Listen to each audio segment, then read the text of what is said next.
아무리 뭐 이쁘게 집을 하시고 멋지게 집을 하셔도 물 한 번 새면 난감합니다.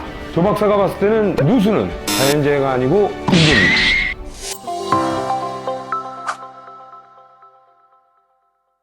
안녕하십니까, 인테리어 조 박사 시청자 여러분.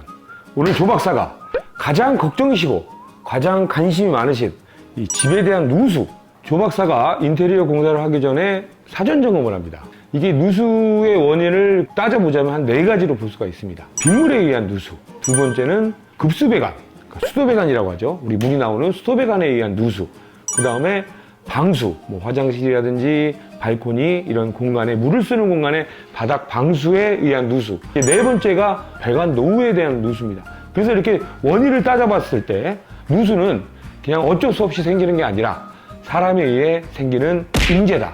어떤 공사를 하고 설치를 하고 오래된다고 해서 누수가 되는 건 아닙니다. 그래서 이거는 분명히 어떤 원인이 있고, 뭐 공사를 했다든지 윗집에서 했다든지 여러 가지 원인이 있고 원인 제공을 했기 때문에 새는 거기 때문에 해결을 할 수가 있습니다. 기존의 아파트를 처음 졌을 때는 여러 고민을 하고 규격에 맞는 배관을 쓰는데, 그게 이제 인테리어 공사를 하다 보면 뭐 욕조를 샤워부스로 바꾼다든지, 그 다음에 세면기 위치를 바뀐다든지, 뭐 이런 원인으로 수도 배관을 좀 위치를 바뀌게 되죠. 그런 방법에서 좀 배관 연결이나 이런 부분에서 꼼꼼하게 전문 기술자가 잘 하지 못하면 배수가 막히면서 물이 잘 안 내려가면서 누수 상황이 생기는 경우가 많이 있거든요. 자, 누수가 가장 많이 생기는 장소는 화장실입니다. 그리고 누수가 제일 많은 부분의 욕실에서는 아무래도 욕조 쪽이 제일 많습니다. 욕조 쪽에 메인 배수 배관과 욕조 배관 사이에 연결되는 자바라 부분에서 이제 많이 훼손이 됩니다. 그리고 이제 막히다 보면 물이 넘치게 되죠.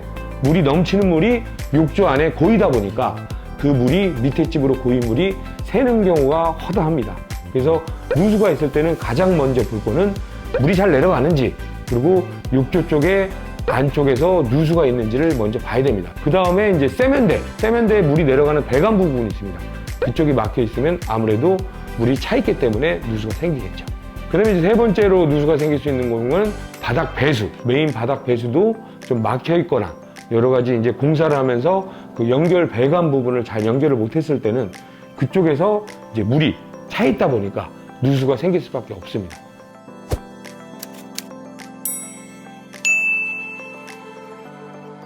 이 설비 배관이 제대로 잘 돼 있으면 여기가 막힙니다. 좀 하다 보면 한 1년, 2년 쓰시다 보면 인테리어 공사 하시고 막히죠. 그럴 때 이제 물이 넘칩니다. 물이 넘쳐서 이런 부위로 많이 이제 오버히트해서 물이 오버히트 한다고 그러죠. 이런 물이 넘치게 되면은 바닥으로 밑에 집으로 셀 수밖에 없습니다. 그래서 조 박사가 봤을 때는 방수가 중요한 게 아닙니다. 이 설비 배관을 할 때 정말 제대로 기술자가 제대로 시공을 했느냐, 그래서 그런 부분을 좀 잘 생각을 하셔야 되고요. 이런 구멍으로도 많이 이제 빗물이 들어올 수도 있는데, 샤시를 할 때 이게 보시면 이런 데 외부에 실리콘 작업을 잘 해야 됩니다. 그걸 잘 하지 못하면 뭐 이쪽으로 물이 들어와서 마루가 썩는다든지 여기가 젖는다든지, 그리고 이제 공사를 하다 보니 이게 천정 에어컨 배관인데 이 에어컨 배관을 밖으로 빼려고 이제 이런 타공 작업을 하죠. 이런 데도 밖에서 잘 구멍을 이제 실리콘으로 막아야지, 안 그러면 이제 비가 많이 오는 경우에 이쪽으로 유입이 돼서 이 바닥이 썩는 경우가 많죠. 그리고 에어컨, 요즘 천정 에어컨 같은 경우는 이제 드레인 배관이 있습니다. 여기도 드레인 배관. 자, 이렇게 PVC 배관을 잘 써야 됩니다. 드레인 배관을 잘 써서 이렇게 우수관에 잘 연결해야지, 이걸 뭐 자바라로 쓴다든지 일단 요거를 물매를 잘못 잡게 되면은 이런 드레인 배관에서 물이 새는 경우가 또 많이 있습니다. 자, 이 사진을 보시면 이건 지금 30년 된 아파트입니다. 이 배관도 보면은 스틸 배관을 쓰고 굉장히 오래됐죠. 근데 깨끗합니다. 오래됐지만 굉장히 깨끗합니다. 요거는 애초에 이 건설 시공자분들이 제대로 시공을 잘했기 때문에 누수가 생길 수가 없고요. 이런 방수 작업을 할 때 담수 테스트를 해서 물이 잘 고여 있는지, 또 물에 물매가 잘 잡혀서 물이 여기 누수가 돼도 요 메인 배수로 잘 흘러 내려가는지 잘 봐야 됩니다. 그리고 누수가 많은 경우가 또 요 세면대 배수입니다. 근데 또 배수가 막힙니다. 요 안에 배관이 이제 뭐 머리카락이나 이런 걸로 막히면 요 물이 막혔을 때, 오버히트를 했을 때 여기로 이제 물이 새에 들어가죠. 예, 아무리 방수가 잘 돼 있어도 일단 샌 물은 밑에 집으로 샌다고 보시면 됩니다. 그래서 누수는 방수가 중요한 게 아니고 이 설비 배관이라든지 이런 연결 부위를 전문 시공자가 꼼꼼하게 해야 된다. 그리고 우리 집 수도 배관이 막히지 않도록 좀 이제 관리를 잘 해주셔야겠죠.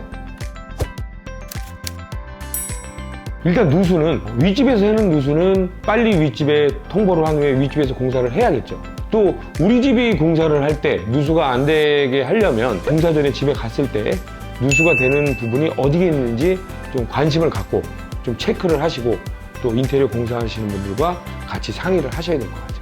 보통 요즘은 이제 전에 사셨던 분들이 많이 계시죠. 그분한테 물어봅니다. 물은 잘 내려가시나요? 그리고 혹시 물이 새는 부분이 없나요? 그러면 그분들이 이제 살면서 불편했던 부분이라 여기 안방 천장에 1년 전에 물이 샜다가 지금은 잡혔어요. 욕실 천장에 전에 물이 새는데 지금도 가끔 물이 새네요. 일단 그거를 거기에 거주했던 분한테 먼저 물어봅니다. 그리고 제일 중요한 게 욕실 천장의 정목물을 한번 열어봐야죠. 그래서 사진 촬영을 합니다. 오래된 누수가 없는지, 방수에 의한 누수는 보통 배수 연결 부분에 슬라브 주변에 하얗게 백화 현상 같은 게 생깁니다.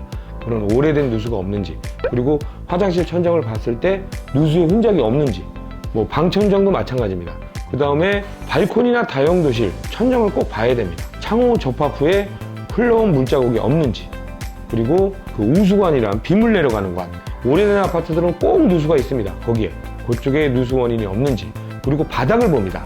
거실 확장부라든지 이런 부분에 좀 썩은 부분이 없는지 이런 거를 먼저 진단을 해서 누수가 어떻게 됐고 지금 해결이 됐고 만약에 있다면 어떻게 해결해야 되는지 인테리어 하시는 분들과 또 전에 사시는 분들 계실 때 일단 그거에 대해서 좀 꼼꼼하게 먼저 체크를 하셔야겠죠. 이런 경우가 있었습니다. 타일 공사하시고 미장 공사하시는 분들이 작업을 하고 나서 시멘트가 남습니다. 그거를 화장실 배수에 버려버려요. 방수액이라든지 이런 걸 버려버리면 배수로 내려가다가 쌓입니다. 밑에 집으로. 그러다가 이게 공사 끝날 때쯤 꽝꽝 굳습니다. 그러면 이제 밑에 집 천장 다 뜯어야 됩니다. 난리가 나는 거죠. 근데 진짜 제대로 된 공사 기술자들은 안 버립니다. 그거를. 그리고 이제 인테리어 회사에서 뭐 인테리어 예산이라든지 비용을 줄이려고 하다 보면 우리 이제 인테리어 회사 직원분들이라든지 또 전문 설비 기술자가 아닌 분이 그냥 급하게 그냥 설비 배관을 하는 경우가 있습니다. 덮어버리면 그게 분명히 하자가 생깁니다. 그런 부분을 전문 설비 시공자가 시공을 하는 게 누수가 안 생기도록 하는 가장 포인트인 것 같습니다. 인테리어 공사를 하시고 누수가 없게끔 그렇게 하시려면은 좀 한 자리에서 오랜 노하우와 경험을 가지신 그런 인테리어 회사를 선정하시는 게 포인트입니다. 저처럼 누수는 생길 수가 없습니다. 생긴 적도 없습니다. 자, 조박사 시청자 여러분, 누수 고민이 되시면 공사를 하기 전에는 가능하시면 밑에 집에 한번 내려가서 이웃이시니까 우리가 이렇게 공사하게 돼서 좀 양해를 바랍니다 말씀을 잘 하시고요. 그 양해하실 때 꼭 이제 한번 물어보십시오. 혹시 물이 샜거나 지금 새는 공간은 없는지 이렇게 한번 물어보시면 또 못 봤던 부분이 발견될 수가 있습니다. 그리고 공사를 하신 후에 또 이제 누수가 걱정되신다 면 수도 계량기 함을 이렇게 보시면 빨간 톱니바퀴가 있습니다. 그래서 우리 집에 물을 쓰는 데가 없는데 그게 미세하게 돌아간다 그러면 누수가 진행되는 겁니다. 그리고 이제 아무래도 급수가 샌다 그러면 이제 그 물의 양이 많기 때문에 금방 밑에 집에서 연락이 오실 겁니다. 그리고 공사를 하시고 한참 후에 새는 경우는 없습니다. 바로 증상은 급수 같은 경우는 나타납니다. 그래서 배수 부분이 막히지 않도록 관리해 주시는 거, 제대로 된 전문 시공자가 시공을 하는 거, 그렇게 주의를 하시면 될 것 같습니다. 오늘은 많은 분들이 걱정하시는 누수에 관련된 영상을 우리 시청자 여러분들께 보여드렸고요. 다음에 더 좋은 영상으로 우리 시청자 여러분들을 찾아뵙도록 하겠습니다. 조박사 화이팅!